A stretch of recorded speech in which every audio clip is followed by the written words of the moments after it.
That's quite an eventful week we've been having.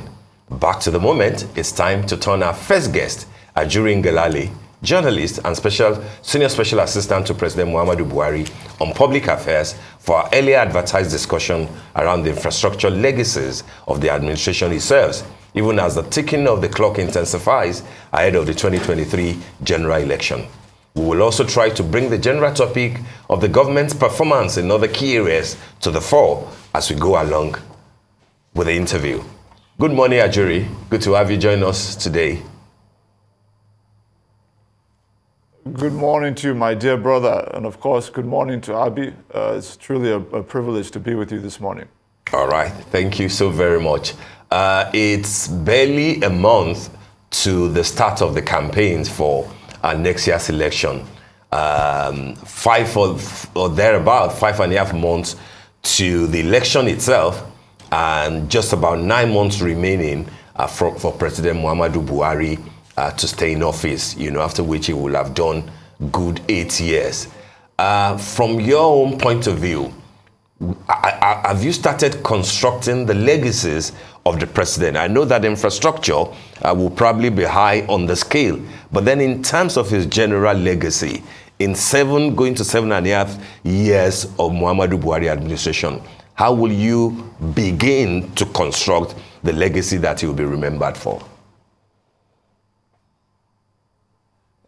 Thank you very much for the opportunity once again.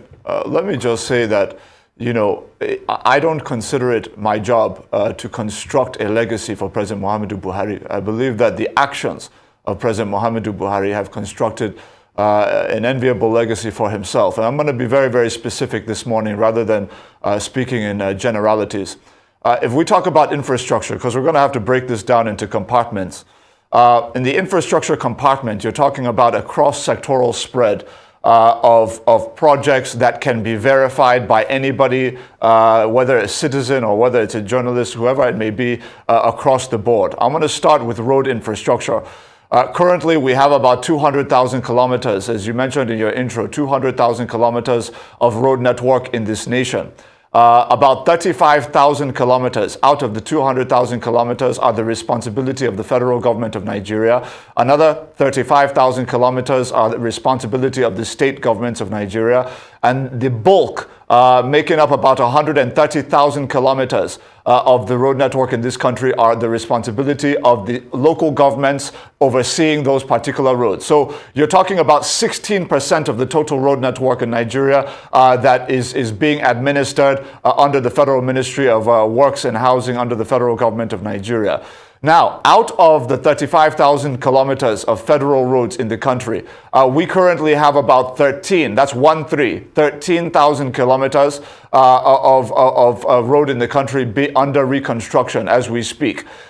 Within that envelope, you have multiple mega projects that people have been talking about for 40, 50 years, that people have been promising for 40, 50 years, civilian and military, and they haven't done it until it started and is now nearing completion under President Muhammadu Buhari's administration. Specifically, I refer, of course, to the second Niger Bridge, of course, a mega project that comes with essentially 6 lanes of expressway on both sides of the bridge, and then of course you have the bridge itself, about 1.7 kilometers or so of 3 lanes on each side of the bridge. That's now going to be completed by November this year, of course, well within the life of this administration. We started it from zero, and we're going to bring it to 100%. In addition to that, of course, I don't have to tell you in that axis what we've done with the Lagos-Shagamu-Ibadan Expressway, something that's been in deplorable condition for several decades now. It was this administration, through the Presidential Infrastructure Development Fund that was established by President Muhammadu Buhari, that has now been able to fund that project to near completion. I believe by December of this year, that will be fully completed. Already, most motorists across the Southwest have seen the extensive amount of work that's going on there. The same can be said for the Oyo-Ogbomosho Road that is under reconstruction. I think our citizens in the region are seeing the work that has gone on there. And then, of course, our good friends that are used to the kind of gridlock in Apapa that we've been seeing over the last 40 years are very, very well familiar with what President Muhammadu Buhari has done with the reconstruction of the Apapa-Oworonshoki Toll Gate Road, which is going to be completed again by the end of this year. These are projects that we have been working on for several years now that we're bringing to completion. And then, of course, if you go across the country, I've just mentioned a few out of about 30 mega projects that we're involved in. If you go to the south-south, you would see the kind of work that has gone on. If you go to the Aba-Port Harcourt Expressway, which we have now expanded to 8 lanes, like the airport road you see in Abuja, we've expanded that to 8 lanes through the CCECC. We have extensive work going on the Enugu-Port Harcourt Expressway, the new 200 billion naira Boni Bodo Road, linking NLNG headquarters, our gas production headquarters on Bonny Island, to the mainland of this country for the first time. For the first time, we'll be able to facilitate the road transportation of gas products from NLNG on Bonny Island to the mainland once that's completed in 2023. We've already gone to about 50% on that particular road. So there are so many different road projects across this country that we're proud of. Of course, the Abuja-Kaduna-Kano Expressway is another one. The Kano-Katsina Road to the northwest is another one. The Kano to Maiduguri Road to the northeast is another one. So many mega road projects that we've been able to deliver within the life of this administration. But again, we have to be frank about the reality of where we are. You have 35,000 kilometers of federal road, and like I said, we're only able to reconstruct about 13,000, meaning that you have about 22,000 kilometers of federal road right now that cannot be reconstructed due to the financial constraints that we have, the real financial constraints that we have. So we're being realistic, we're being open with our people about what we're able to do and what we're not able to do. But now for the first time, when we say that we're doing work, you can actually point to the work and say, this is what these people have done, this is what these people did not do. Unlike previous governments that would basically put all the federal roads, they would basically put 500 million on this road, 200 million on this road, 100 million on this road, basically not even able to complete up to 1% of each road over the course of several years, but spreading it out and nothing gets done. The president said, no, we're not going to do that. We're going to strategically identify those roads that we can intervene on to the point of completion so that it can benefit our economy and benefit our citizens who are applying those roads. And that's why we focused on the strategic road networks that we have focused on over the course of the last several years. Again, that's just road. That's not going into railways, gas pipeline networks, airports, and the like. If you go to aviation, it's not a secret now that we have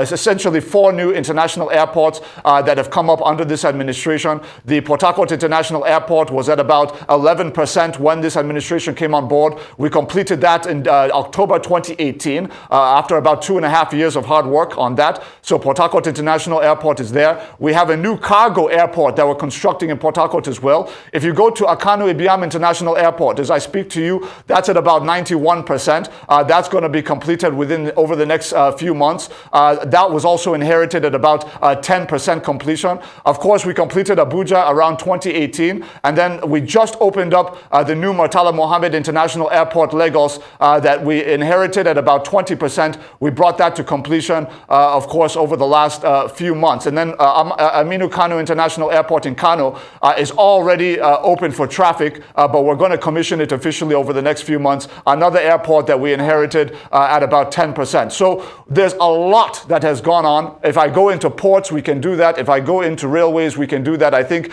what we've seen with the Lagos-Ibadan Railway in the southwest speaks for itself. But there's really a lot that we can go into. All right, Ajuri. Again, thank you so much for being with us this morning. Sounds like quite a catalogue of capital mega projects. Very impressive, we have to say. But we can't get into a discussion about Nigeria's infrastructure climate without addressing the issue of power, as existing limitations within this sector has constrained overall significant growth, as we all know. Could you speak to the future of the power sector in relation to this administration's work so far? Thank you very much, Abby. And let me just take a moment to commend the professionalism that you and Steve exhibit every weekend. It's not something, unfortunately, that we get a lot of in today's media industry in the country. So I commend you for that. Let me say that, when we talk about the power sector in the country, One of the challenges is to understand how integrated it is to other subsectors of the national economy. What I mean by that is you can invest massively in substations across the country, transmission lines and the like. But if you don't, for example, have adequate gas transmission infrastructure in place to be able to power these power stations effectively through the effective transmission of the gas into these plants, then you're not going to be producing a lot. One of the mega challenges, and I heard the conversation you were having with Steve about this earlier in your introduction. One of the challenges we've had, which was not mentioned there, is the issue of sabotage, right? The issue of sabotage of gas lines. Most times when we talk about sabotage of pipelines, people assume that it has to do only with oil pipelines for the obvious, economic interest of some illicit oil smugglers and all of that. What is underreported, in our view, is the outright sabotage, the intentional sabotage of gas pipelines, because we're in a political season where some people want to create an impression that nothing is going right in the country because they believe it will suit their electoral fortunes and all of that. So we are battling with people who are targeting our gas pipelines to ensure that gas is not made available to the power plants to be able to optimize our power output in the country. That is a very real problem.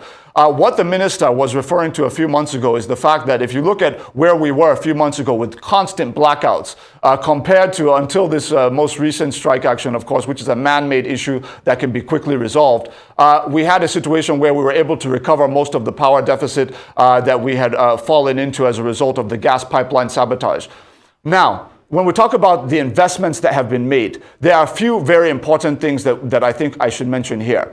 Everybody talks about the $2.8 billion Ajaokuta to Kaduna to Kano gas pipeline, which effectively is going to complete the circuit of gas transmission infrastructure in the country so that you can industrialize not just the east, not just the south, not just the west, but also the north. But it's also the trunk line. It's going to be the root foundation line of the trans-Saharan and the Nigerian trans-Saharan gas pipeline, which is going to carry, for the first time in our history, Nigerian gas out of the Niger Delta to markets in Europe through the Sahara into the Algerian pipeline network that will now connect to Western Europe. So we'll now have a direct export line to the international community of Nigerian gas, meaning billions of dollars in new revenue for the future of Nigeria's economy. Most people don't know that the AKK is actually the root of that mega export project that's going to massively diversify our revenue profile as a nation. The president has done that. That's going to be completed by March 2023. In addition to that, the president spent billions of dollars on two other mega projects. One, he dualized the Escravos to Lagos gas pipeline system, the ELPS system, first commissioned in 1989. He has now dualized it, essentially doubled the capacity of that pipeline network to be able to take gas from the Niger Delta to Western Nigeria to power Western industry from about 1.1 billion standard cubic feet per day now to about 2.2 billion standard cubic feet per day. So he's doubled gas transmission to Western Nigeria through the ELPS. In addition to that, the OB3 pipeline, that is the Obiafu, Obricom, Oben pipeline, that is now doubling the capacity of gas transmission from River State through Delta State, Obricom, to Edo State, Oben, which connects with the AKK pipeline that will now transport that gas all the way eventually to Western Europe. These are all innovations of President Muhammadu Buhari to ensure that we are able to effectively get our gas resources into our power stations to ensure that we can meet up with our gas targets. Though that is not the end of the story. We recognize that generation is just one component of the industry. Obviously, the major pullback has been from the distribution, subsector of the power industry. We know how we got to this point. I don't want to belabor how the past and all of that, but I'll just quickly summarize how we got to this point. Effectively, you had a privatization process in 2013 that handed over many of these distribution assets to people who went and got international bank loans, international credit facilities, filled their company accounts with hundreds of millions of dollars of borrowed money from international banks, used those bank balance sheets that are fraudulent to basically bid and say, look, when we purchase this distribution company, we're going to be able to put so much money, invest so much money into this distribution asset and make it viable for Nigerians to buy this distributed electricity and all of that. We now know that after they acquired these assets, many of them, not all, I don't want to generalize, but many of them immediately paid back those loans, meaning that their bank balances were very, very small, right? Meaning that they could not actually invest in this infrastructure that they acquired. But now guess what? They hold the infrastructure. They acquired the infrastructure.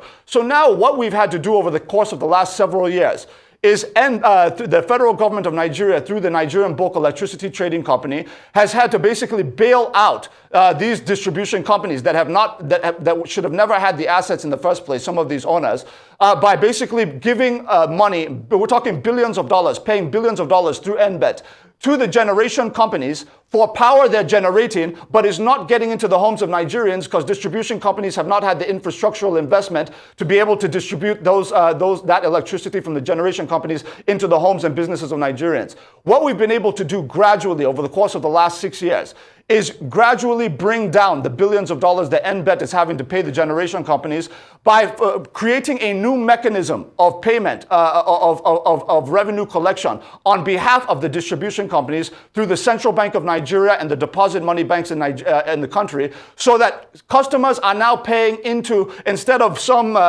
general account that distribution companies, they just basically are sharing money from, they're now able to say, look, we're going to ensure that we pay the generation companies directly from the money we're receiving from customers for the distributed electricity that they are actually receiving. So we've come a long way, but we're not where we want to be. The truth is that if that privatization process was not so fraudulent, we would have come a long way, a lot faster. But this is where we are, and we're continuing to make the investments that we need to make to correct some of the corrupt practices of the past in the sector.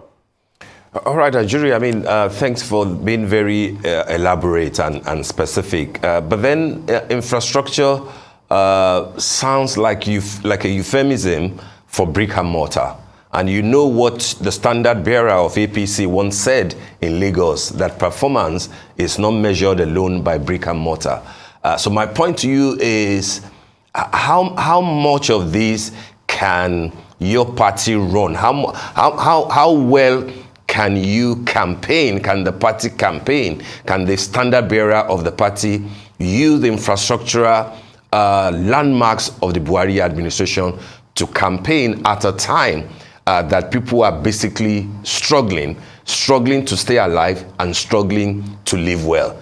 You know what insecurity has done, especially with the rail infrastructure and even some of the road infrastructure. But we're borrowing to get most of these things done. Yet, one, they're not safe, and two, those that we are building them for are not even safe using those infrastructural landmarks. How well do you think that your party, the APC, will be able to sell the candidacy of Asiwaju Bola Ahmed Tinubu and Chetima, with brick and mortar achievements? Thank you very much, Steve. I think it would be a bit of a disservice to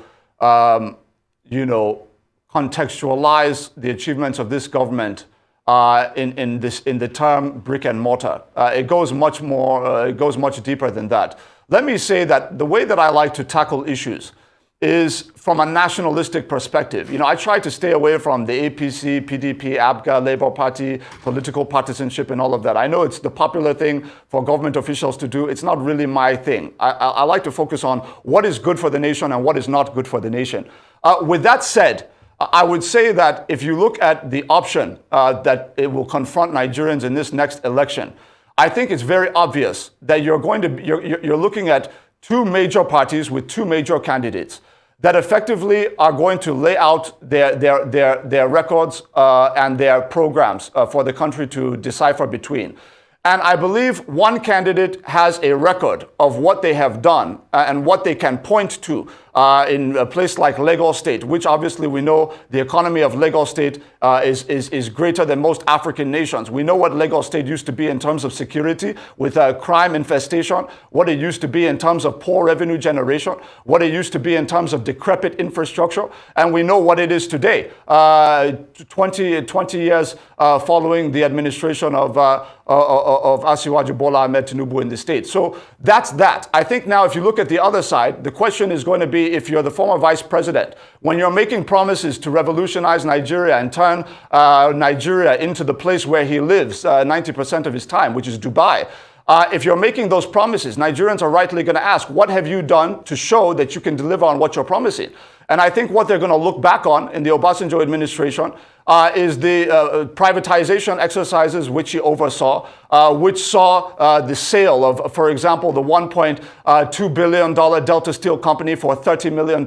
We've seen what that turned into. We've seen other failed privatization exercises during that time.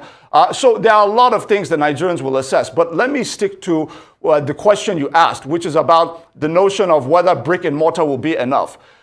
For Nigerians, to say brick and mortar is to essentially, boil down the experience that they've had on railway lines across the country, which they had not benefited from before this administration came into office, of new international airports that they can feel proud to fly into and out of when they're taking their leave from the country or on business or what have you, or whether it is the road networks which they have seen crop up around them. They've gone through the inconvenience of having traffic where you have reconstruction and all of that, but now they're seeing the benefits. I was mentioning earlier that the Lagos-Shagamu-Ibadan Expressway in your region, you know what it was like. You'd be waiting 6 hours on that road, deplorable conditions and all of that. People are now enjoying the work of this administration on that road, and that is the story across the country. Now, with that said, when you have that done within 7 years, where we have had a fraction of the revenues that previous administrations had, we've been able to couple that with our food sufficiency program. We were, of course, when this administration came into office, we were the largest importer of rice in Africa. Today, we are the largest producer of rice in Africa, mostly self-sufficient, saving billions of dollars annually on rice imports as a result of the anchor borrowers program of this administration, in addition to many other interventions under this administration. Then you look at the fact that, again, that's not brick and mortar, that's the stomachs of Nigerians. Then you look at the fact that we put in place the social investment programs, currently servicing over 15 million Nigerians that did not exist before this administration. The physical infrastructure, our companies, the social investment programs, the agricultural programs, all to put together a portfolio of legacies that other administrations with double the time and double the money could not put in place. So the choice between Nigerians in this election ultimately is going to come down to the fact that you're having two different candidates making promises to Nigerians about what they will do. One candidate will be able to point to what they were able to do in bringing safety and development to Lagos State. The other one will have to answer for some of the activities that he oversaw as a former vice president, as chairman of the Privatization Council, and many of the other things that were happening at that particular time. I think the international record on that candidate, for some, may be clear. For others, maybe not so clear. But these are issues that will bear themselves out over the course of the campaign. What I will say is that everything I have elucidated this morning in terms of road, rail, airport, and I've not even talked about seaport. I've not talked about the new Lekki seaport that is going to be coming on stream by the end of this year. That is December 2022. The phase one of the Port Harcourt refinery, we're finally going to be refining our own petroleum products under the NNPC's investment in the Port Harcourt refinery of $1.5 billion. Phase one of that project is going to be done by March 2023, before the end of this administration, with the rest of it being completed by December of 2023. So there is a lot that we can campaign on, that people can go and verify, rather than the kind of audio propaganda that we're used to hearing from some opposition politicians. But a jury, sorry, Abby, just one. I mean, you sound like this will be a two-horse race kind of campaign, are you totally eliminating the Peter Obi movement, from what will happen in 2023? Because a lot of people will disagree with you, and they might point at what happened in Kenya, that there might be surprises, in February next year. Have you written Peter Obi off totally? My dear brother, let me first of all acknowledge your point by saying that if you look at what happened in Kenya, it was actually a 2-horse race. It was not a 3-horse race. The Kenyan Vice President Ruto was up against the Prime Minister Raila Odinga. It was really a 2-man race, which is what many Nigerians, not all, are projecting for the 2023 general election in Nigeria. Now, to your point, this is not in any way an offensive against Governor Peter Obi. He does have many very loyal and very ardent followers. But what I would say is that there are those in the political space that will tell you in the circles of politics in the country that Peter Obi is working underhanded for Alhaji Atiku Abubakar and is basically positioning himself for a high-level appointment in that government by, at the last minute, dovetailing his support into support for Alhaji Atiku Abubakar. Not a surprise as a former running mate to the same candidate. So I don't disrespect him at all. I don't in any way undermine the activism and loyalty of his supporters. They should continue to support him. But we have an understanding as to what he's really aiming for, and I don't believe he really believes that he's going to be the president of Nigeria come 2023. All right, Ajiri, I'm going to digress a little bit and move us back to a point you mentioned earlier, because you spoke about diversifying revenue profile. Now, while we have a growing number of projects being embarked on under this administration, some already executed, let's talk a little bit about the country's debt profile in relation to infrastructure and sustainability concerns generally. Now, Nigeria has always been known to experience the double challenge of a low revenue base and a wide infrastructure gap. How close would you say we realistically are to closing this gap? Fantastic question, and I know it's one that's on the minds and hearts of Nigerians, the issue of debt. Let's first of all understand the context, and I'll go into exactly where we are. When we came into office, President Muhammadu Buhari came into office in 2015. We had a debt profile of national total debt, that's domestic and foreign, of about $64 billion US. $64 billion US is what he inherited. Obviously, that $64 billion came with no infrastructural investment, no social investment programs, and basically total reliance on imported pens, pencils, food, you name it. We're importing everything we could possibly import. Now, we've gone from that kind of situation now to having to borrow, because, like you mentioned, we do have a revenue crisis, a serious revenue problem, to now having to borrow for most of our capital expenditures that we've made in these kinds of road, rail, and port investments and aviation investments that we've talked about. But the difference is that Nigerians are actually seeing the fruit of those investments. Instead of taking debt to steal or taking debt to pay salaries, we've been taking debt to fund capital projects that will now bring a revenue that will allow us to pay down that debt. And that is the distinct difference between President Muhammadu Buhari's debt accrual and previous administration, the debt accrual of previous administrations. Now, where we are today is, I believe at last check, and anybody can Google this, but I believe we're around $90 billion, if I'm not mistaken, meaning that we've added about 30 or so billion dollars of debt over the course of the last 7.5 years. Obviously, that's with 2 economic recessions and a once-in-a-century global pandemic factored into the equation, and all the investments that I've mentioned factored into the equation. I believe in 2010, our national debt was $35 billion, and the Goodluck Jonathan administration added about the same amount of debt, about $30 million, to take it to about 64 by the time they left. We've now taken it to give or take around 88 or 90 billion, if I'm not mistaken. So that's where we currently are, but Nigerians can see the difference. Now, with that said, I think you raised a critical issue, which is how do we deal with the revenue crisis that we have? This is going to be of interest to most Nigerians, because most Nigerians don't know this, and we have to do a better job of reporting these issues, because they can be verified by any journalist that wants to verify it, or any citizen that wants to verify it.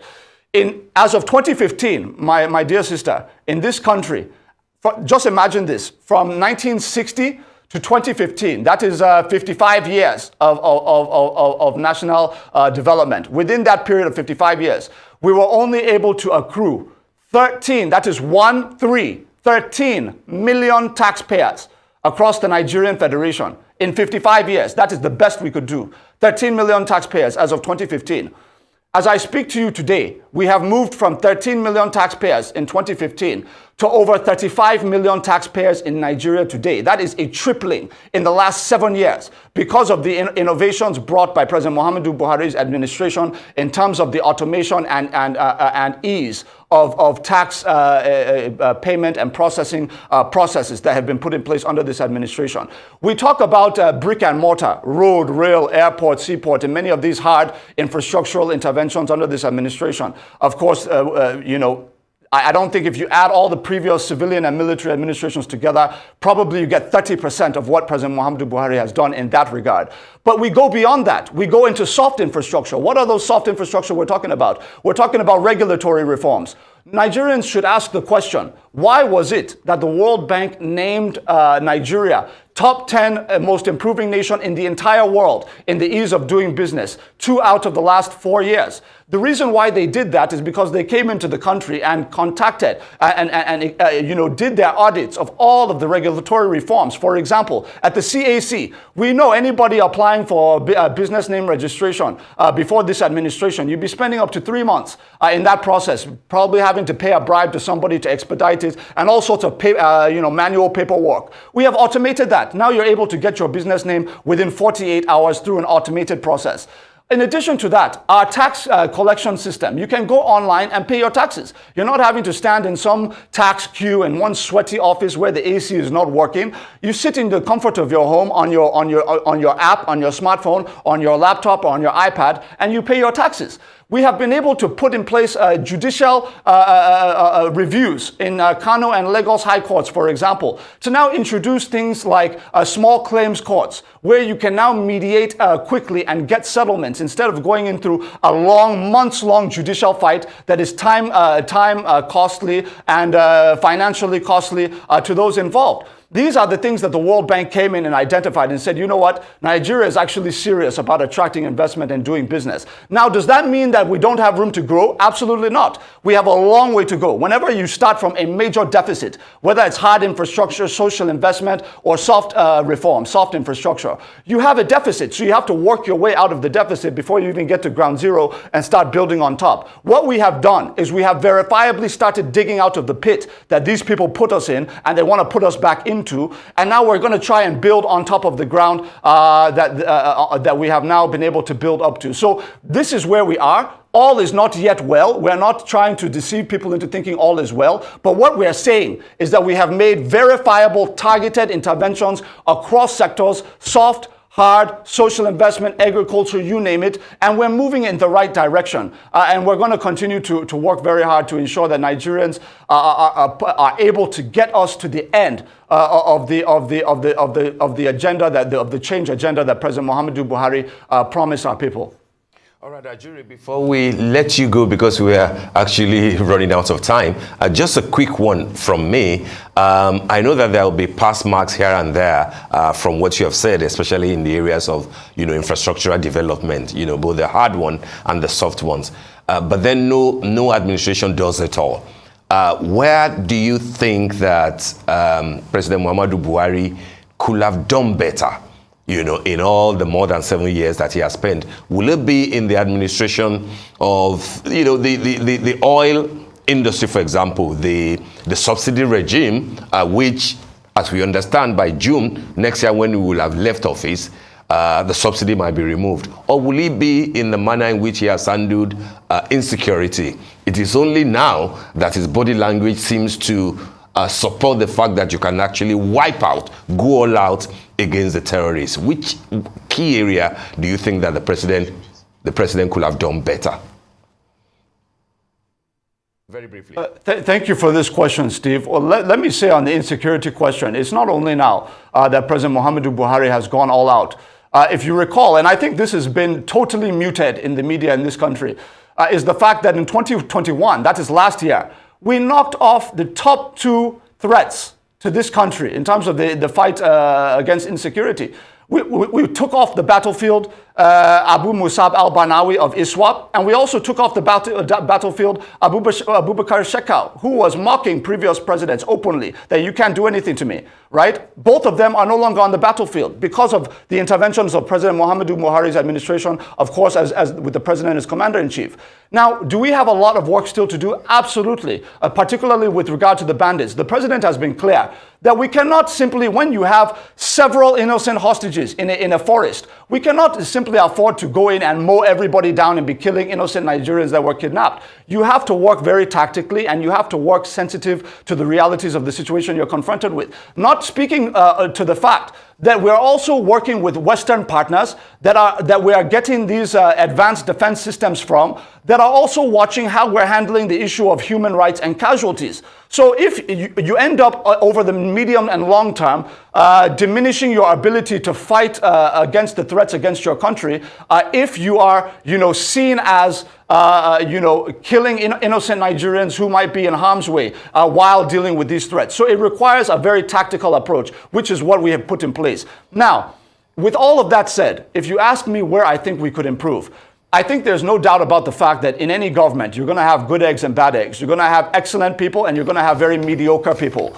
There's no question about that. Within the APC administration, I think even the president would tell you that he has been disappointed in some of his senior officials from 2023 to 2015 to 2023. That's why there were some high-level cabinet officials that were removed and replaced, and all of that. I believe the power sector is one sector where we lost a lot of ground and a lot of time, and I believe that the Siemens program probably would have been much further along if we had had officials in place that were effective and efficient enough to drive it further than where we were able to take it to. That's probably one of the great regrets of this administration. I believe the president has been fairly open about that. Another area I believe would probably be, I think the president would have loved to have seen a situation where the country is a little bit more unified than it is now. I think part of this has to do with the politicking, the fact that you have political actors who are running on a disunity campaign and fund people to go out across TV and radio to tell Nigerians on radio and TV that Buhari hates certain parts of the country, or hates certain ethnic groups, or hates certain religions, and all that propaganda. I think that is not helped. But I believe that probably we could have been a little bit more proactive in responding to that sponsored effort to paint President Muhammadu Buhari as some sort of ethnic jingoist. That's something that I think we could have certainly improved upon, and something that the president would have liked to see more of. And I'm sure that the presidential candidate of the APC is probably going to be driving very hard on the issue of national unity and on consolidating on the achievements of President Muhammadu Buhari, considering the fact that if you look at the cabinets that were constructed in Lagos State, you would have seen Igbos, you would have seen Fulani, you would have seen Yoruba, you would have seen people from all parts of the country contributing, and I believe that that's kind of the future that's the future that we want to build. All right, Ajuri, so much to unpack, such little time. But I want to thank you so much again for joining us. If you're just joining us, we've been talking to Senior Special Assistant on Public Affairs to President Muhammadu Buhari, Ajuri Ngelale. Thank you. Have a good day ahead.